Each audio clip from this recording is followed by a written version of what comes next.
Na briga de 83, por exemplo, que os Trapalhões se separam em agosto de 83. Que forma Trapalhões e Demusa. Isso. Que ele falou aqui, o Dedé. Dedé. Eles brigaram porque era o seguinte, tinha uma... Isso foi em agosto. Em julho, a revista Veja fez uma capa com Renato Aragão. Tá. Colocou assim, o maior palhaço do Brasil, alguma coisa nesse sentido. E na matéria começou a falar era uma matéria muito longa, citou de passagem Dedé, Mussum e Zacarias, e começou a elencar uma série de bens do Renato. Por exemplo, a Granja Comari, que hoje a seleção brasileira treina, quem vendeu foi o Renato Aragão. Era do Renato Aragão. O Aragão ele comprou da família Gingli. E depois ele vendeu para CBF. Era dele. E ele quis fazer isso. Ele falou, não, eu quero provar que um cara que é nordestino, que veio por baixo, que pau de arara, essas coisas todas, pode fazer parte da elite e tal. Entendi. Ele comprou essa... E aí começou na matéria, falou, ele tem a Granja Comari, tem uma casa na... Sabe? O estúdio onde a Record não era dele? Era ele consegue multiplicar o dinheiro, é incrível. Não assim, o tino empresarial dele é fabuloso. O estúdio grande. Era RA. RA e virou agora é da Record. Record, né? E aí com essa matéria, que assim foi o fator determinante dessa separação de 83. Que é um mérito dele, né? Ter ganho total. Muito dinheiro. O que pegou foi que os caras não estavam ganhando tanto dinheiro, é então, isso? Aí o que acontece? Os empresários, amigos do Dedé, Mussum e Zacarias, falaram, olha só, ele tá milionário. Vocês estão ricos, mas vocês não estão milionários. E começaram a fazer a cabeça deles. E de fato, quando a gente fala da questão do Renato, dos quatro, na Globo, ele tinha realmente o maior salário. Porque ele era o cara que era a estrela principal, apesar de que eu sempre falo que se ele não tivesse os outros três, ele não seria ninguém. Ele mesmo diz assim, que ele não consegue fazer piada sozinho. Claro, precisa de né? escada, Ele precisa.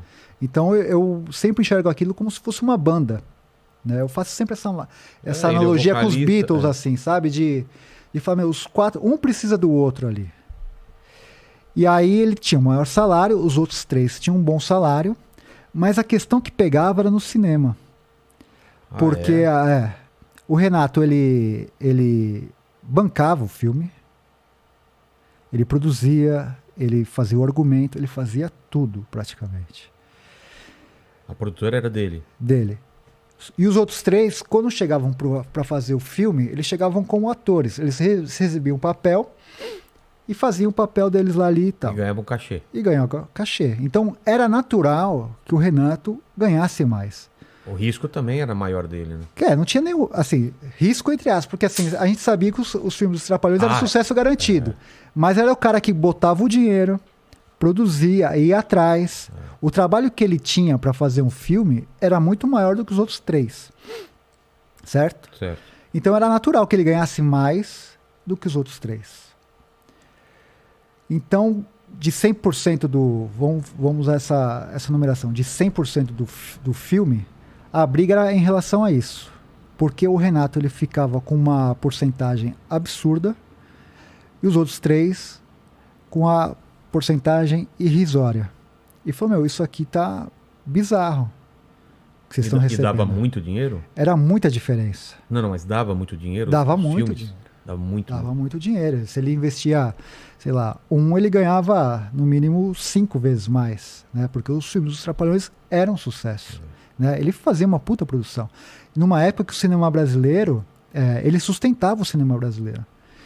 Muitos dos filmes, do lucro dos filmes dos Trapalhões, bancavam produções de Glauber Rocha, porque ia para a Embrafilme, repassavam para essas obras mais experimentais. Então ele teve uma importância fundamental, não só na memória afetiva das pessoas, mas na indústria cinematográfica brasileira. Faz sentido, cara. Porque esses caras todos que hoje são cults, como Glauber, Ganzella, enfim, esses ditos marginais, muito do que eles conseguiam viabilizar era em relação aos filmes dos Trapalhões, que uma parte ia para eles, né?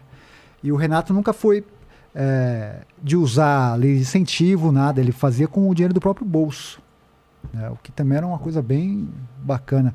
E os equipamentos que ele tinha era o que tinha de mais moderno. Ele contratava o melhor câmera, o melhor técnico de som.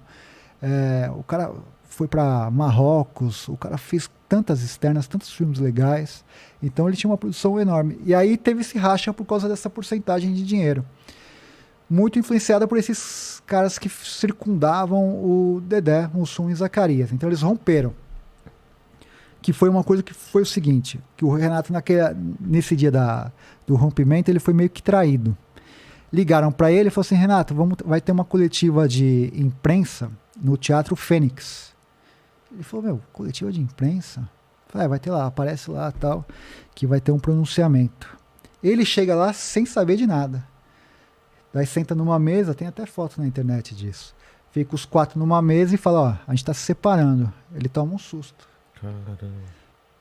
Ele tava para fazer o Trapalhão na Arca de Noé. Tá. Tava, tipo, o roteiro tudo pronto tal. Falou, vou separar? Separaram. Aí começa uma guerra Então, entre as duas produções. mas ele aceita de boa? Não tinha o que fazer. Os caras romperam com ele, né? Tinha um contrato. Mas e a Globo? A Globo ficou perdida nisso. A Globo não sabia o que fazer, porque também foi pega de surpresa.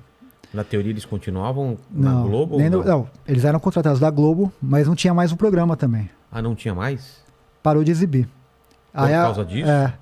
Aí a Globo fez um programa chamado A Festa é Nossa, para substituir os Trapalhões. A Gildo Ribeiro era o cara que estrelava e tal. Porque eles gravavam na semana e já exibiam no domingo. Tinha uma barrigazinha, mas era coisa pouca. A Globo falou, a gente não vai se meter com essa briga, porque é uma briga deles. Se a Globo se envolver, pode se caracterizar uma forçação de barra e tal. E era uma outra época, né? O Boni era um cara que deixava as pessoas muito mais à vontade e tal. E aí ficou nisso. Não tinha programa. E o Renato estava com tudo pronto para fazer o filme. E ele teve que, às pressas, contratar um novo roteirista. Porque esse roteirista que era dele, que era o Vitor Lustosa, foi pro Atrapalhando a SWAT. Que era? Do Dedé, Mussum e Zacarias.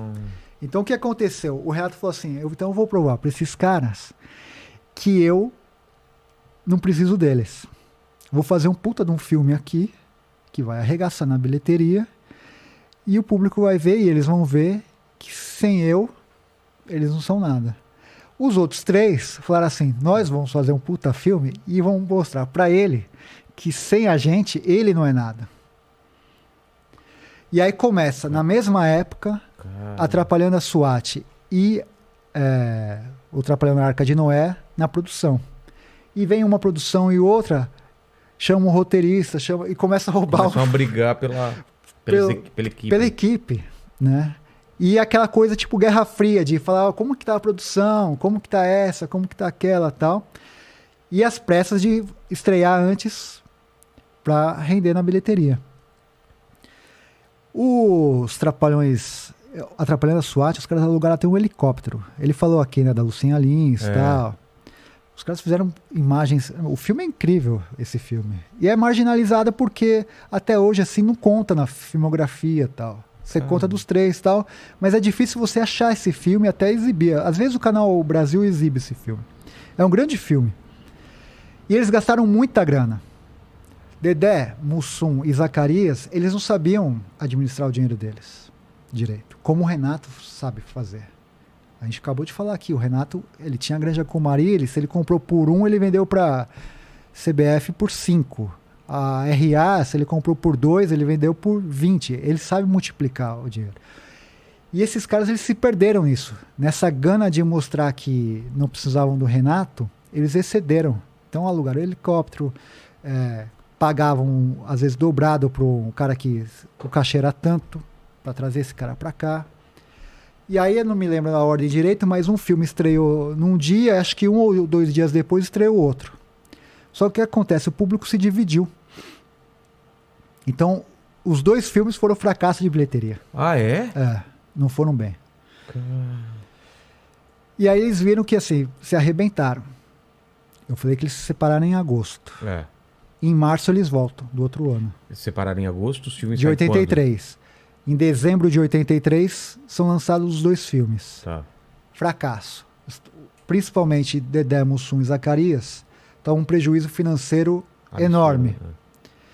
Tanto é que, por muitos e muitos anos, eles tiveram que trabalhar para pagar essa dívida. Até porque eles foram passar a perna deles, os contadores, tá? Teve muita gente, por conta dessa questão que eles Né? de não saber administrar, eles perderam muito dinheiro. E aí, em março de 84, eles viram que assim não estava dando certo, o dinheiro começou a cair, não tinha mais show, até tinha, mas assim, a força dos Trapalhões começou a diminuir, e o Beto Carreiro ligou para cada um dos 4, falou assim, ó, vem almoçar comigo tal dia, sem um saber do outro. Ó, vou te esperar aqui nesse restaurante às 8 horas na quarta-feira pra gente conversar. Fez isso com o Didi, fez isso com o Dedé, Mussum e Zacarias. Quando os 4 chegam quase ao mesmo tempo nesse restaurante, um olha pro outro e fala, meu, o que você armou pra gente? Fala, meu, esquece essa briga, não tá dando certo, vocês estão tomando um prejuízo, e não funciona sem os 4, não tem programa, não vai ter filme, não vai ter nada, etc e tal. E aí eles conversam. Falando, o que está acontecendo? Eles fazem a exigência de aumentar a porcentagem dos lucros dos filmes, que eram X, e dobrou.